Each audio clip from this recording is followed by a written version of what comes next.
اعوذ باللہ من الشیطان الرجیم بسم اللہ الرحمن الرحیم۔ اب دوسرا گروہ، ان الذین کفروا سواء علیہم انذرتہم ام لم تنذرہم لا یؤمنون، یقیناً جن لوگوں نے کفر کیا، اور یہاں مراد کیا ہے؟ جو کفر پر اڑ گئے ہیں۔ اس کو ہم تعویل عام میں نہیں لے سکتے، اس لیے کہ اگر تو ہم اس کو عام میں لے لیں گے تو اس کے معنی تو یہ ہوں گے جس شخص نے کسی وقت کفر کیا اب وہ ہدایت پر آ ہی نہیں سکتا۔ نہیں، یہ بات نہیں ہے۔ کوئی کفر میں ہے، وہ غالطے کی بنا پر ہے، عدم توجہی کی بنا پر ہے، حق اس پر واضح نہیں ہوا ہے اس لیے ہے، تو آپ اسے سمجھائیں گے، انذار و تبشیر سے اسے فائدہ ہو جائے گا، واعظ و نصیحت سے اسے فائدہ ہو جائے گا۔ ایک وہ ہے کہ جو حق کو سمجھ کر پہچان کر اور پھر اڑ گئے، ضد کی وجہ سے، ہٹ دھرمی کی وجہ سے، تعصب کی وجہ سے، تکبر کی وجہ سے، حسد کی وجہ سے۔ ان الذین کفروا، ایسے لوگوں کا معاملہ کیا ہے؟ سواء علیہم انذرتہم ام لم تنذرہم لا یؤمنون، برابر ہے ان کے لیے، خواہ آپ انہیں سمجھائیں خواہ نہ سمجھائیں، ڈرائیں نہ ڈرائیں، انذار فرمائیں نہ کریں، لا یؤمنون، وہ ایمان لانے والے نہیں۔ وہی بات جو میں نے کہی تھی کہ سوتے کو جگایا جا سکتا ہے، جاگتے کو کیسے جگائیں؟ ختم اللہ علی قلوبہم وعلی سمعہم وعلی ابصارہم غشاوہ، ان کے دلوں پر اللہ نے مہر کر دی ہے۔ کیوں کر دی ہے؟ یہ ابتداءً مہر نہیں ہوئی، جب حق کو پہچان کر انہوں نے رد کر دیا، اس کی پاداش میں، اس کی سزا کے طور پر۔ ختم اللہ علی قلوبہم، اللہ نے ان کے دلوں پر مہر کر دی ہے، وعلی سمعہم، اور ان کی سماعت پر بھی، وعلی ابصارہم غشاوہ، اور ان کی آنکھوں کے سامنے پردہ پڑ چکا ہے۔ یہ مضمون سورہ یاسین کے شروع میں پھر آئے گا بہت شر و بست کے ساتھ۔ وَلَهُمْ عَذَابٌ عَظِيمٌ، اور ان کے لیے تو اب بہت بڑا عذاب ہے۔ یہ دوسرا گروہ ہو گیا، ایک رکوع میں دو کو سمیٹ لیا گیا، کل ابھی 7 آیتیں ہوئی ہیں۔ ایک وہ گروہ جس نے قرآن مجید کی دعوت سے صحیح صحیح استفادہ کیا، ان میں طلب ہدایت کا مادہ موجود تھا، ان کی فطرتیں سلیم تھیں، ان کے سامنے دعوت آئی، قبول کی، اور قرآن کے بتائے ہوئے راستے پر چلے۔ وہ گلے سرسبد ہیں، وہ شجرہ قرآنی کے نہایت مبارک اور مقدس، وہ اس کے پھل ہیں۔ ایک گروہ وہ ہے جس نے حق کو پہچانا لیکن اس کو رد کر دیا اپنے تعصب یا ہٹ درمی کی وجہ سے۔ ان کا ذکر آ گیا بہت اختصار کے ساتھ، اس لیے کہ ان کا ذکر آپ کو بہت تفصیل سے مکی صورتوں میں ملے گا۔ اب آیا تیسرا گروہ، وَمِنَ النَّاسِ، اور لوگوں میں کچھ ایسے بھی ہیں، مَن يَقُولُ آمَنَّا بِاللَّهِ وَبِالْيَوْمِ الْآخِرِ وَمَا هُم بِمُؤْمِنِينَ، جو کہتے تو یہ ہے کہ ہم ایمان رکھتے ہیں اللہ پر بھی اور یوم آخر پر بھی، مگر وہ حقیقت میں مومن نہیں ہے۔ یہاں ایک بات سمجھ لیجئے، اکثر و بیشتر مفسرین نے اس تیسری کیٹیگری کے بارے میں یہی رائے قائم کی ہے کہ یہ منافقین مذکور ہیں یہاں، اگرچہ لفظ منافق یا لفظ نفاق نہیں آیا یہاں، لیکن مولانا نیلسن اصلاحی صاحب نے ایک رائے ظاہر کی ہے جو بڑی قیمتی ہے۔ وہ یہ کہ یہاں ایک کردار کا نقشہ کھینچ دیا گیا ہے، غور کرنے والے غور کر لیں، دیکھ لیں، جس پر بھی وہ چسپاں ہو جائے۔ اور بالفعل جب یہ آیات نازل ہو رہی تھی تو دو طبقات پر یہ کردار نگاری جو ہے، یہ جو شخصیت کا ہیولہ کھینچا جا رہا ہے، وہ دو کے اوپر راست آ رہا تھا۔ ایک علماء یہود، وہ بھی کہتے تھے کہ ٹھیک ہے، محمد جو کہہ رہے ہیں ہم بھی اللہ کو مانتے ہیں، آخرت کو بھی مانتے ہیں، اسی لیے یہاں رسالت کا ذکر نہیں ہے۔ بھئی ہم محمد ہی کو نہیں مانتے نا صلی اللہ علیہ وسلم، باقی اگر 1.25 لاکھ نبی آئے ہیں تو باقی 1.25 لاکھ کو تو ہم مانتے ہیں، ایک محمد کو نہیں مانا، ایک عیسیٰ کو نہیں مانا، بس۔ تو ہمیں بھی مانا جانا چاہیے کہ ہم بھی مسلمان ہیں۔ ایک یہ ان کی رائے ہے، اور واقعہ یہ ہے کہ یہاں اس طریقے کا تذکرہ ہو رہا ہے کہ جس سے ان کا کردار بھی جھلک رہا ہے، روح سخن ان کی طرف جا رہا ہے۔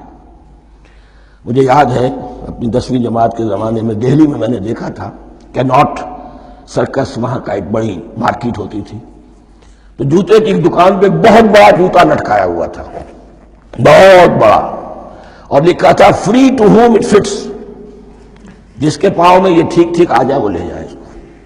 تو یہ free to home it fits ہے، ایک کردار ہے، اب یہ کردار جس کے اوپر بھی فٹ بیٹھ جائے، ان میں یقیناً زیادہ تو غلبہ یہی ہے جو مفسرین کی رائے ہے، منافقین کا معاملہ جو ہو رہا ہے، لیکن یہ کردار بعین نہیں فٹ بیٹھ رہا ہے یہود کے علماء پر۔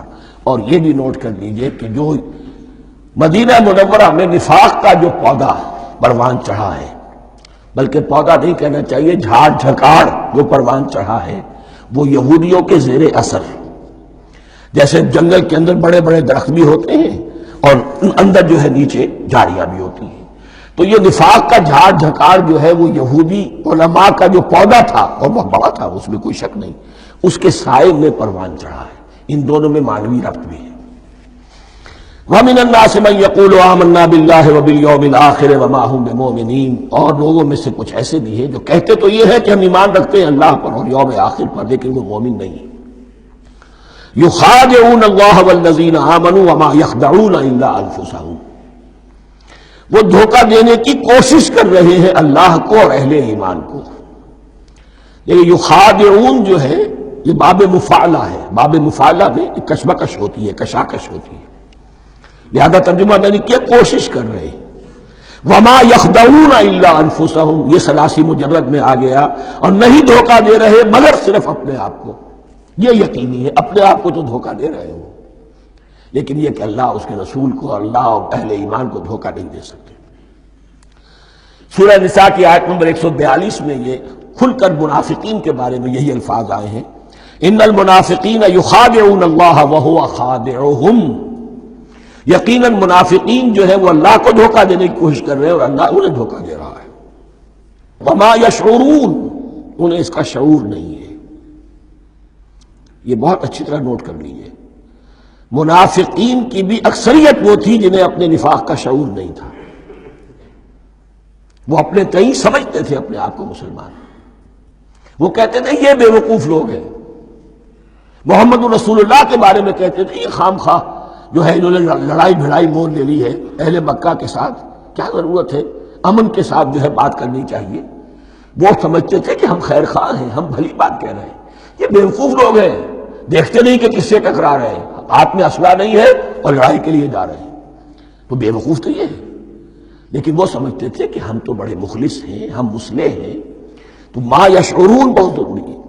بعض لوگ منافق ایسے بھی تھے کہ جو اسلام میں داخل ہی ہوتے تھے دھوکہ دینے کی خاطر، اور ان پہ پہلے دن سے واضح ہوتا تھا کہ ہم مسلمان نہیں ہیں، ہم نے اسلام کا لبادہ اوڑھا ہے صرف دھوکے کے لیے۔ اس کا ایک ذکر سورہ آل عمران میں آئے گا، لیکن اکثر و بیشتر منافقین دوسری طرح کے تھے جنہیں اپنے نفاق کا شعور حاصل نہیں تھا۔ فی قلوبہم مرض، ان کے دلوں میں ایک روگ ہے، بیماری ہے۔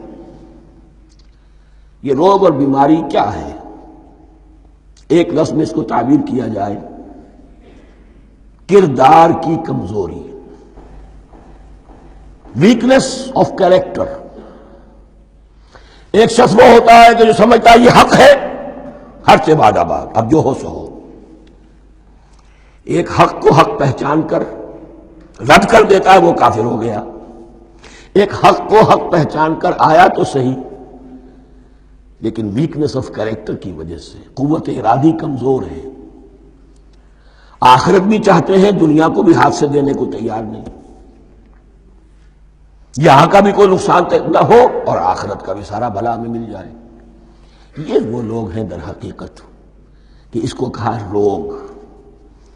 فی قلوبہم مرض فزادہم اللہ مرضا، تو اللہ نے ان کے مرض میں اضافہ کر دیا۔ یہ اللہ کی سنت ہے، آپ حق پر چلنا چاہیں حق کا راستہ آپ کے لیے آسان کر دے گا، آپ برائی کی طرف جانا چاہیں بڑی سے بڑی برائی آپ کے لیے ہلکی ہوتی چلی جائے گی، کوئی خاص بات ہی نہیں، چلو یہ بھی کر گزرو، جب یہ کر لیا تو یہ بھی کر گزرو۔ اور اگر آپ بین بین لٹکنا چاہیں تو اللہ اسی پہ چھوڑ دیتا ہے، ٹھیک ہے آپ سمجھتے ہیں ہم کامیاب ہو رہے ہیں، ہم نے مسلمانوں کو بھی دھوکہ دے لیا، وہ ہمیں مسلمان سمجھتے ہیں، اور یہودیوں کو بھی دھوکہ دے لیا، وہ سمجھتے ہیں کہ ہم ان کے ساتھی ہیں، تو سمجھا کامیاب ہو رہے ہیں، حقیقت میں کامیابی نہیں۔ فی قلوبہم مرض فزادہم اللہ مرضا ولہم عذاب علیم بما کانوا یکذبون، اور ان کے لیے تو دردناک عذاب ہے۔